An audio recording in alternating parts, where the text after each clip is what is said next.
Airbnb, we all love it, otherwise known as Airbnb for charging you for stuff that doesn't make any sense. The housing market has been experiencing a period of uncertainty in recent years, with factors such as increased mortgage rates and a shortage of inventory contributing to its instability.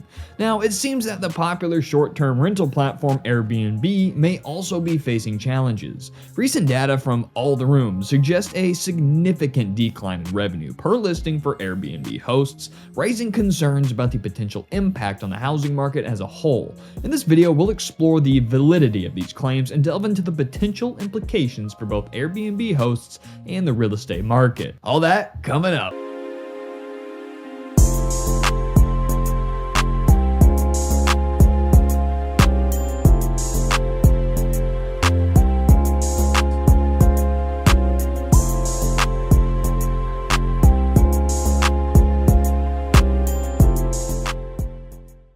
Make me a deal. If you get any value or information out of today's video, hit that like and subscribe button. My name is Greyson Roberts, realtor and owner of BUST Properties. If you're looking to buy, sell, invest in the great US of A, baby, give my company a call, text, or email.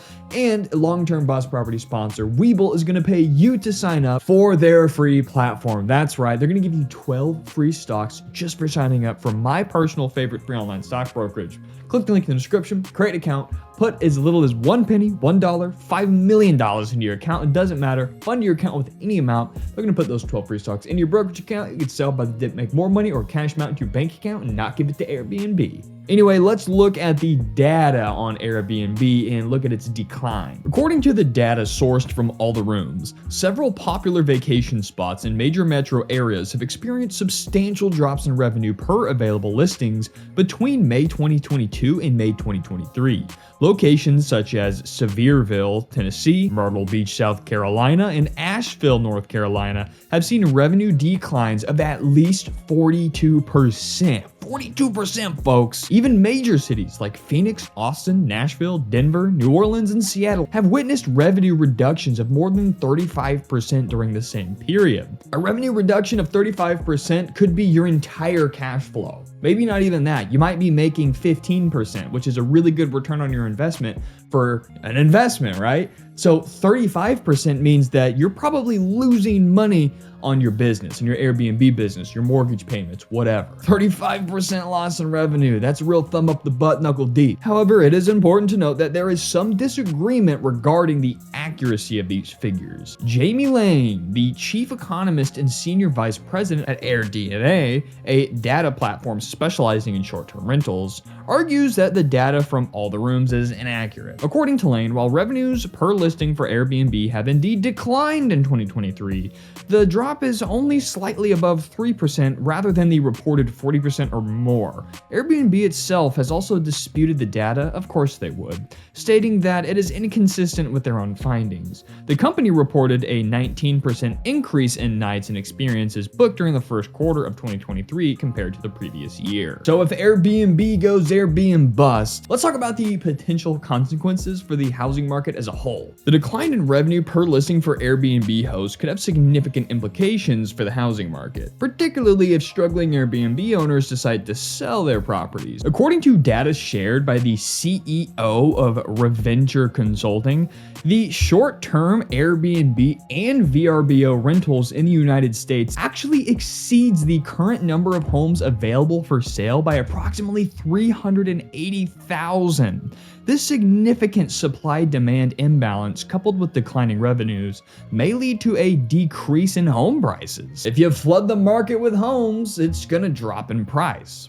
Couldn't be the worst thing. The impact of this potential housing market downturn is particularly pronounced in markets that have experienced the most significant revenue declines. For example, in Phoenix, the number of investment properties outweighs the number of homes for sale by nearly 10,000.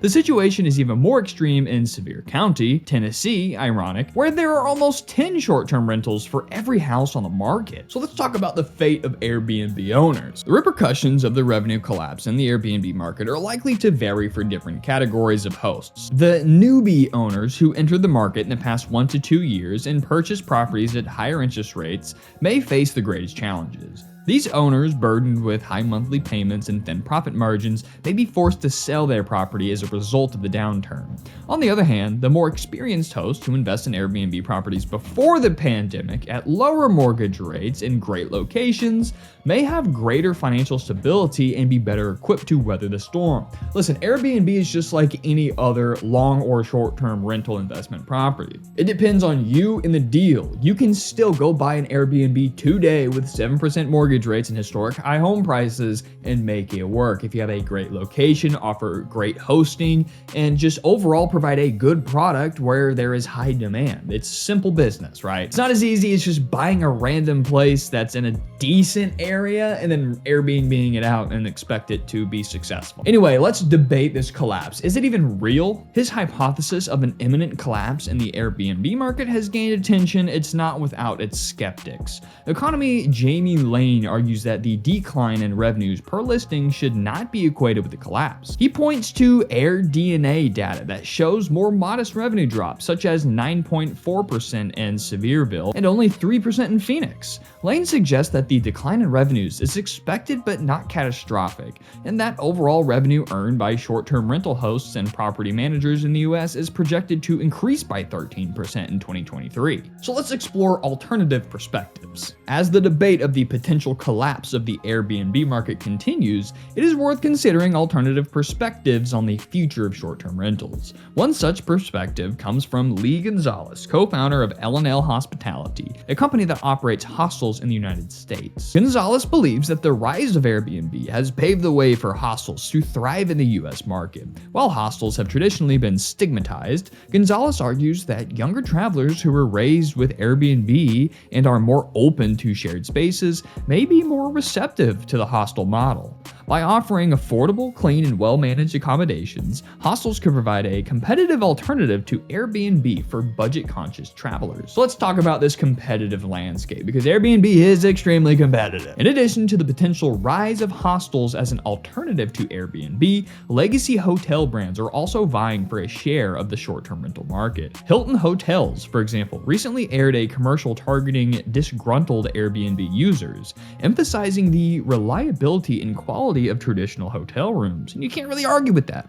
This competition from established hotel chains highlights the changing dynamics of the short-term rental industry and the need for Airbnb to adapt and innovate to maintain its market dominance. Finally, let's talk about the rebalancing of the real estate market. While a potential collapse in the Airbnb market may have negative implications for hosts and investors, it could also lead to a rebalancing of the real estate market. The influx of Airbnb listings for sale could increase the supply of homes on the market, potentially driving down prices and making homeownership more accessible for first-time homebuyers once again. Additionally, the stabilization of the Airbnb market could present new opportunities for aspiring hosts and investors to enter the market at more favorable conditions. In conclusion, the data that we're getting from Airbnb seems inconsistent, and I guess it depends on where you get your news. However, I try to remain unbiased and give information from both sides. In my professional opinion, as a real estate professional, someone who owns a real estate company, a licensed real estate agent, I think Airbnb is going to be fine. Airbnb is just like anything else. When someone's making money and it starts gaining attention and popularity, everybody wants to jump on the bandwagon, and eventually, if everybody's jumping on, there's gonna be some losers. So in terms of a crash, no, I don't think it's gonna crash. I don't think that makes any sense. But if it does, that could help the overall real estate market, but hurt lots of families who rely on Airbnb to feed themselves, right? So it's a complicated situation. I don't think anything too drastic is gonna happen, and if it does, there's pros and cons to both, so just take a deep breath. Who gives a shit?